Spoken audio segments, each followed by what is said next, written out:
Guys, welcome to academics classes. और आपके लिए एसएसटी सीरीज का लेके आए हैं चैप्टर नंबर 2 इकोनॉमिक्स का, sectors of the Indian economy.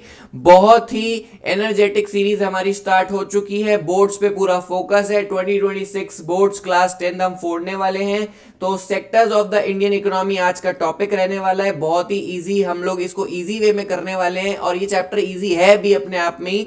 15 minute का चैप्टर रहेगा। उसके बाद में पीवाईक्यूज हम कुछ देख रहे होंगे और हम लोग कुछ इंपॉर्टेंट ट्रिक्स इसमें देखेंगे जो जो हमारे को काम आएंगी। सबसे इजी चैप्टर, कुछ 3 से 4 टॉपिक्स जो हैं इसमें पेपर में आते हैं। ज्यादा हमारे को देखो स्मार्ट वर्क करना है, हार्ड वर्क नहीं करना। स्मार्ट वर्क करेंगे अपने आप हम लोग स्कोर लेके आ रहे होंगे।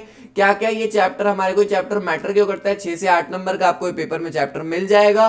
उसके बाद में आप इस चैप्टर में क्या क्या पढ़ोगे? 3 इकोनॉमिक सेक्टर्स के बारे में पढ़ोगे, ऑर्गेनाइज और अनऑर्गेनाइज सेक्टर के बारे में आप पढ़ सकते हो, पढ़ोगे एक्चुअली में public and private sector, plus shortcut to remember everything quickly. उसके बाद में बोर्ड्स का फोकस रहता है इसके अंदर चैप्टर में।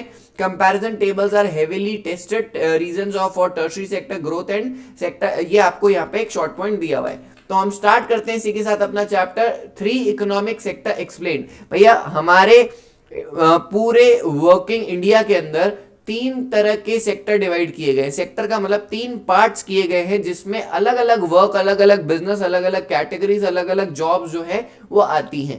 पहला है प्राइमरी सेक्टर, दूसरा है सेकेंडरी और तीसरा है टर्शरी। तो अब हम एक सेक्टर को अच्छे अच्छे समझते जाते हैं। प्राइमरी सेक्टर जो है वो नेचुरल रिसोर्सेज एक्सट्रैक्शन जितने भी होते हैं हमारे पास में, जिस जो नेचर से हमारे पास चीज आती है उसको हम क्या बोल सकते हैं? Primary sector. इसको दूसरा एग्रीकल्चरल सेक्टर भी बोला जाता है बिकॉज ये सारी नेचुरल चीजों से रिलेट होता है। कौन कौन सी एक्टिविटीज के अंदर आती है? Agriculture, mining, fishing forms the base of the economy. और हमारी कंट्री की जो इकोनॉमी है उसकी जो नींव रखी जाती है वो कौन सा सेक्टर रखता है? एग्रीकल्चर सेक्टर या प्राइमरी सेक्टर रखता है। बिकॉज सारी चीजें आती कहां से? कितना ही बड़ा बिल्डिंग ब्लॉक हो, कितनी ही बड़ी चीज हो, वो आएगी कहां से? प्राइमरी सेक्टर से। अगर वो नहीं होगा तो कुछ नहीं होगा।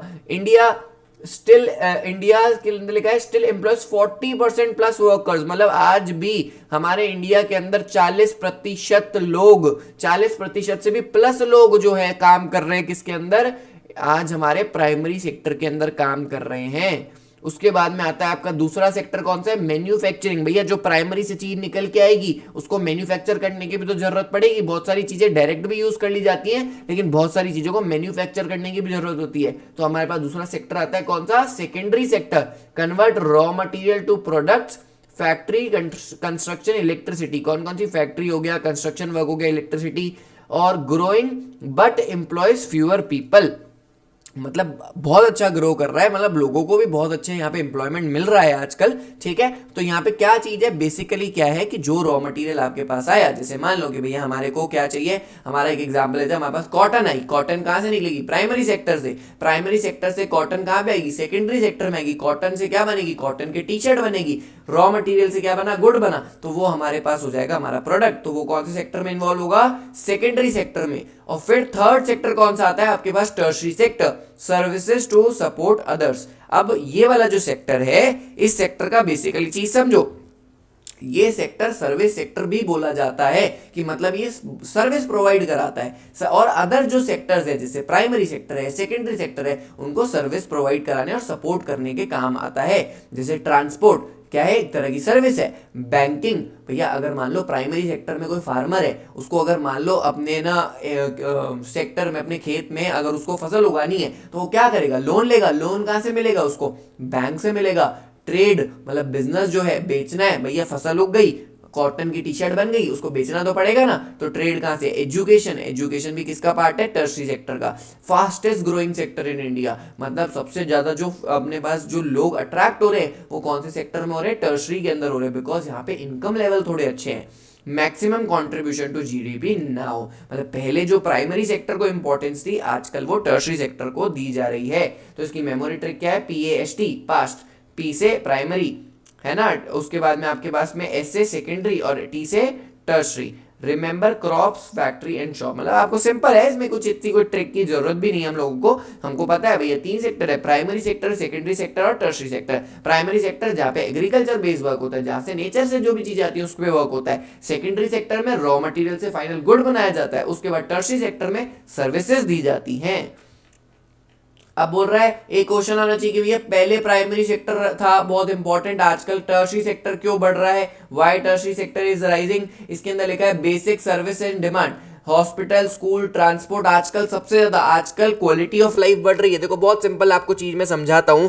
आजकल लोग, अभी हमने चैप्टर नंबर 1 में पढ़ा, इनकम अच्छी होगी, हेल्थ अच्छी होगी, एजुकेशन अच्छी होगी तो अपने आप क्वालिटी ऑफ लाइफ बढ़ेगी। तो लोगों को आज सबसे ज्यादा चीजें क्या चाहिए, हॉस्पिटल्स जगह जगह हो गए, स्कूल की सर्विसेज हो गई है, ट्रांसपोर्ट की सर्विसेज हो गई। जैसे जैसे पॉपुलेशन बढ़ रही है, जितना डेवलपमेंट होगा उतनी सर्विसेज की रिक्वायरमेंट बढ़ेगी। अब आप एक चीज समझो, पहले हम लोगों के घर में कभी भी खाना बनता था तो क्या होता था, पहले घर पे खाना बनेगा उसके बाद हम खाएंगे, या हम बाहर जाते थे होटल्स में खाना खाने। आजकल क्या है, स्विगी है, जोमेटो है, ब्लिंकिट है, जेप्टो है, जो चीज हमारे को मन करती है हम ऑर्डर करते हैं हमारे घर पे। क्या हुआ, सर्विसेज की स्पीड बढ़ी, सर्विसेज का मोड बढ़ा, क्वालिटी बढ़ी। तो क्या होता है, जैसे जैसे लाइफ अपग्रेड होती है वैसे वैसे क्वालिटी और सर्विसेज बढ़ती जाती हैं।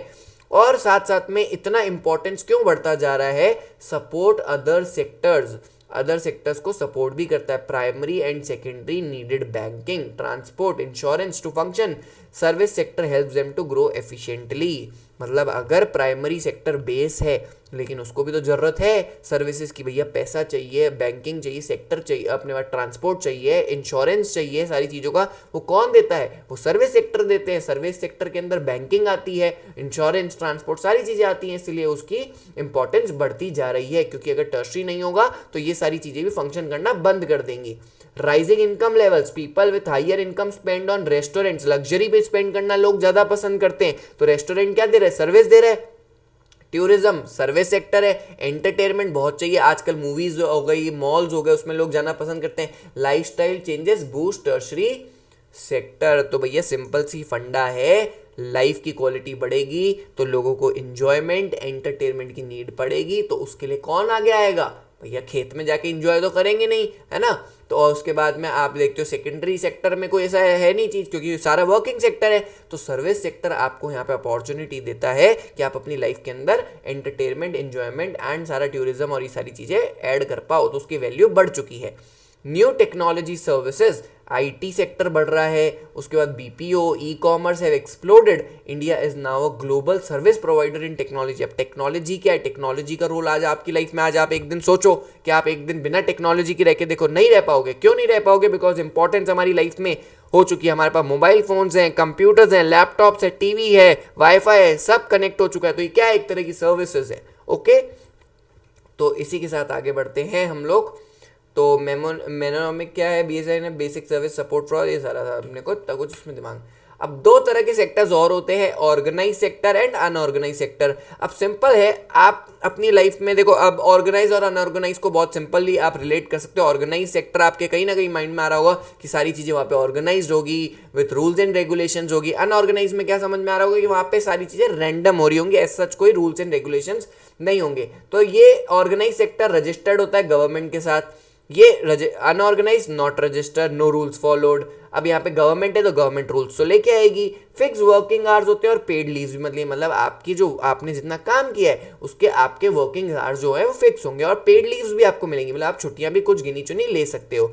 यहाँ पे अगर आप एक दुकान पे एक लड़का काम कर रहा है, एक मजदूर काम कर रहा है, तो उसके कोई वर्किंग आवर फिक्स नहीं है, कोई छुट्टियां नहीं है। अगर छुट्टी है भी तो उसके पैसे काटे जाते हैं, ठीक है। उसके बाद में आ जाता है आपका जॉब सिक्योरिटी है। जॉब सिक्योरिटी मतलब अगर आप एक बार जॉब पे लग गए तो आपकी जॉब जो है वो डायरेक्टली एकदम से जा नहीं सकती, मतलब अगर आपकी तरफ से कोई ग्लिच होता है तो भी आपको एक पीरियड दिया जाता है कि आप अपनी जॉब चेंज कर सकते हो, या आपको पूरा पूरा टाइम मिलेगा। प्रोविडेंट फंड, पेंशन सारी अवेलेबल होती है।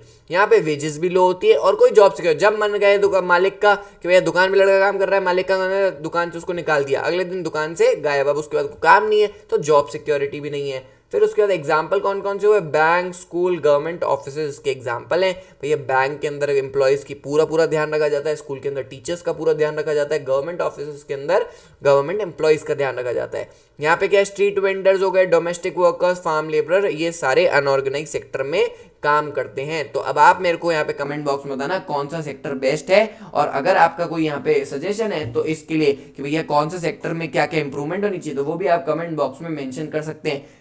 उसके बाद मोस्ट रिपीटेटेड बोर्ड क्वेश्चन है, compare organised and unorganised sector. Guys आपके लिए मैं ऐसे ही कोई चीज नहीं बोल रहा हूं, बोर्ड्स के अंदर बहुत ज्यादा बार ये क्वेश्चन जो है वो आ चुका है, तो इसको अच्छे से, और इसका आंसर है ये जो आपको पेपर में 3 से 4 मार्क्स दिलवा सकता है। How can workers in unorganise sector can be protected, तो ये वाला जो है always mention registration, job security, benefits, मतलब अनऑर्गेनाइज सेक्टर के अंदर क्या क्या चेंजेस किए जा सकते हैं जिससे वर्कर भाई जॉब सिक्योरिटी लाई जा सकती है, वर्किंग आवर फिक्स किए जा सकते हैं, कुछ रूल्स एंड रेगुलेशंस बनाए जा सकते हैं, तो ये सारे आपको इसमें लिखने हैं। तो ये समझ में आ गया होगा organise and unorganise sector. Very good, आगे बढ़ते आगे बढ़ते। उसके बाद आगे आता है public and private sector. Public sector जो होता है बहुत ही सिंपल सा फंडा है, क्लियर एंड कट दिमाग में बिठाना है। पब्लिक सेक्टर जो सरकार का होता है, प्राइवेट सेक्टर जो इंडिविजुअल या फिर ग्रुप ऑफ इंडिविजुअल का ओन्ड होता है। सिंपल सी लिखिए भैया, गवर्नमेंट ओन एंड कंट्रोल, और यहाँ पे इंडिविजुअल और कंपनी ओन, ठीक है। रेलवे, पोस्ट ऑफिस, है ना। गोल क्या होता है, अच्छा पब्लिक सेक्टर का गोल क्या है, लोगों की भलाई, वेलफेयर, है ना, नॉट जस्ट प्रॉफिट। प्रॉफिट कमाना सरकार का एम ही नहीं है। सरकार का एम क्या है, लोगों को अच्छी से अच्छी सर्विस प्रोवाइड करो जिससे कि लोग आपको वोट कर दे। उसके बाद क्या है, इसेंशियल सर्विसेज प्रोवाइड करते हैं कि भैया बैंक, सरकारी बैंक होते हैं, रेलवे स्टेशन होते हैं, हॉस्पिटल्स होते हैं, स्कूल्स होते हैं गवर्नमेंट बेस्ड, जिससे कि लोगों का भला हो, ठीक है। और इंडिविजुअल कंपनीज और ओन जो हमारे पास प्राइवेट सेक्टर, उनका एम क्या होगा, उनका एम होता है भैया प्रॉफिट। क्या होता है, प्रॉफिट। गोल क्या है, profit maximisation and can refuse unprofitable areas, मतलब यहाँ पे उनको प्रॉफिट नहीं होगा, वहां पे वो रिफ्यूज कर सकते हैं, वो सर्विसेज वो प्रोवाइड ही नहीं करते। तो ये 5 मार्क्स के क्वेश्चन की स्ट्रैटेजी है। पहले दोनों की डिफाइन लिखोगे, दोनों के एग्जाम्पल लिखोगे, गवर्नमेंट का रोल लिखोगे, राइट वन एडवांटेज लिखोगे और डिसएडवांटेज लिखोगे दोनों सेक्टर की। तो ये आपका 5 नंबर में अगर क्वेश्चन आता है तो आप ये भी करके आओगे। वही चीजें हम लोग पढ़ रहे हैं जो पेपर में आती हैं, पूछी जाती हैं, कुछ फालतू नहीं, क्योंकि अब लास्ट टाइम आ चुका है, लास्ट 1 मंथ बचा है आप लोगों के एग्जाम्स में, तो आपको पूरी मेहनत से वही चीजें पढ़नी है जो कि हमारे लिए इंपॉर्टेंट है। तो अब हम एक बार कंपेयर कर लेते हैं तीनों को। Aspect, primary, secondary, tertiary. पहला पॉइंट है मेन एक्टिविटी, नेचर से एक्सट्रैक्ट किया जाता है, पूरा रिवीजन हो रहा है अभी, है ना। मैन्युफैक्चरिंग गुड्स, यहाँ पे क्या होते हैं, गुड्स मैन्युफैक्चर होते हैं, यहाँ पे सर्विसेज प्रोवाइड की जाती है। एग्जांपल क्या है, फार्मिंग, फॉरेस्ट्री, फिशिंग। सेकेंडरी का एग्जांपल क्या है, टेक्सटाइल एंड स्टील प्लांट। इसका क्या है, banking, hospital, school, mall, entertainment areas, movie halls, सारी चीजें आपकी टर्शरी के अंदर आती है। टूरिज्म, है ना। एम्प्लॉयमेंट, हाईएस्ट 40% प्लस लोग इसमें हायर हैं, मॉडरेट 24-25% लोग हैं, और ग्रोइंग 33%, मतलब अब ये प्राइमरी सेक्टर के बराबर जो है टर्शरी सेक्टर आ रहा है, लोग ज्यादा अब इसमें एंगेज होना स्टार्ट हो रहे हैं। जीडीपी शेयर आपको इसमें इतना ध्यान नहीं देना, ठीक है। Example the table format is the perfect 3 marks question, underline. अगर आपको तीनों सेक्टर को कंपेयर करने आता है तो आप ये पॉइंट जरूर मेंशन करके अपने मार्क्स को वहां पे चुरा सकते हैं। तो बहुत ही सिंपल और दिमाग लगा के हमको ये चीजें करनी है। इसी के साथ हम लोग बढ़ते हैं हमारे पीवाईक्यूज पे। पीवाईक्यूज देखो कौन कौन से आ रहे हैं, ये सारे पीवाईक्यूज की लिस्ट मैंने आपके लिए निकाल दी है। 1 मार्क्स में फिशरमैन कौन सी कैटेगरी में आता है, उसके बाद प्राइवेट सेक्टर का एम क्या है, अभी अपन ने पढ़ लिया। Explain tertiary sector with example, आप इसका आंसर कैसे लिखोगे, डिफाइन लिखोगे, एक्सप्लेन लिखो, सर्विसेज एक्सप्लेन करोगे, एग्जांपल्स लिखोगे। वेरी इंपॉर्टेंट, वापस लिख दिया मैंने यहाँ पे, ऑर्गेनाइज और अनऑर्गेनाइज, पब्लिक और प्राइवेट दोनों चीजें आ सकती हैं। और टर्शरी सेक्टर इतना इंपॉर्टेंट क्यों बनता जा रहा है। और इसी के साथ ये हमारा चैप्टर होता है कंप्लीट। ये हमारी चेकलिस्ट हमने तैयार कर ली है, इसके स्क्रीनशॉट आप ले सकते हो। गोल सिर्फ ये है, जल्दी से जल्दी क्विक रिवीजन सारे चैप्टर का हम लोग लेके आएंगे, और इतना हम लोग कंटेंट ऐसा लाने वाले हैं जो कि आपको यूजफुल रहेगा आपके बोर्ड्स में स्कोर करने के लिए। आपके बोर्ड्स हम लोग क्रैक करवाएंगे, हम लोगों को परसेंटेज ऐसी लानी है कि हम लोग एक बार खुद के ऊपर बिलीव करें कि यस हम लोग कुछ भी कर सकते हैं। और परसेंटेज डेफिनेटली बोल रहा हूँ गाइस, डेफिनेटली आप लोग बोर्ड्स में ऐसा स्कोर करोगे जो आपने कभी सोचा भी नहीं होगा। तो यहाँ पे हमारा चैप्टर 2 हो गया done. All the best for your exams. पढ़ते रहो, रिविजन करते रहो, क्योंकि मेहनत रंग लाती है। Mark my words. All the best. Signing off, Gaurav Dhirwani. मिलते हैं नेक्स्ट क्लास में चैप्टर 3 के साथ।